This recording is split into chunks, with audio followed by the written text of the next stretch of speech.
cinema matinee. I ain't got 750 to pay. First of all, I want to apologize for this review coming up so late.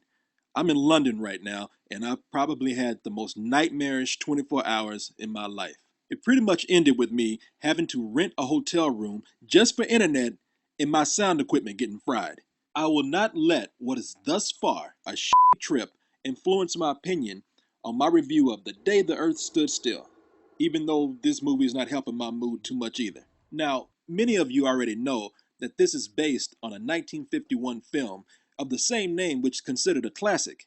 So let me just say this. If you're going to remake a classic, if you're going to be that bold, then make that better, okay? Don't think that just because you slap some fancy modern day special effects on something that you can try to live up to the original, because that's bull. You see, in the original, an alien named Klaatu and his robot bodyguard Gort come to Earth with a message about destroying humans because of our violent nature. But after spending a little time with some people, he learns that, humans are kind of cool and maybe they should have another chance. And there's something almost sweet about the experiences he has that leads him up to this decision.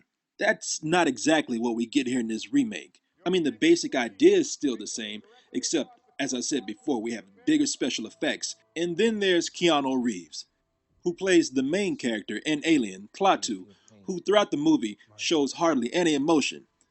And listen, I've had my problems with Keanu Reeves acting in the past. I'm waiting for the day he plays a rock and that up. But I'm not going to blame him for what's happening here, because it seems that his character was directed to just show no emotion throughout the whole movie. I've been sent here to determine who or what you represent. I represent a group of civilizations. What were you before you were human? It would only frighten you. You just don't care about that person anymore. The same almost goes for everyone else in the movie. Jennifer Connelly.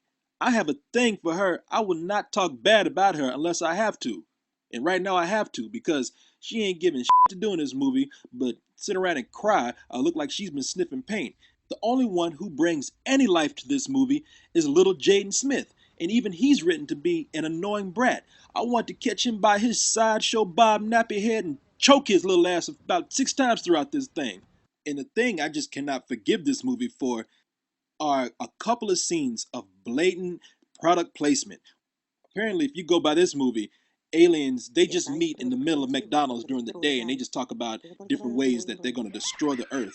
Really, all joking aside, there's a couple of scenes where they strategically place those golden arches so that they make sure you can see them. I expected there to be a point where Keanu Reeves and Gort just walked out the mist and said, "We were going to destroy your planet, but you make great McNuggets." Listen, for all my complaining, the film does start out strong. I was hooked from the beginning, wondering how they were going to pull this off. And while the special effects aren't that great, they're decent, and it's fun to see how they updated them from the original. But overall, this is a really pointless remake, and the ending was terrible if you ask me. And more importantly, it just doesn't have the heart nor the kitschy charm that made the original great. So I can't help but give this a rental. Whew, well, I'm actually feeling better after getting that out my system. Maybe my troubles are actually behind me now.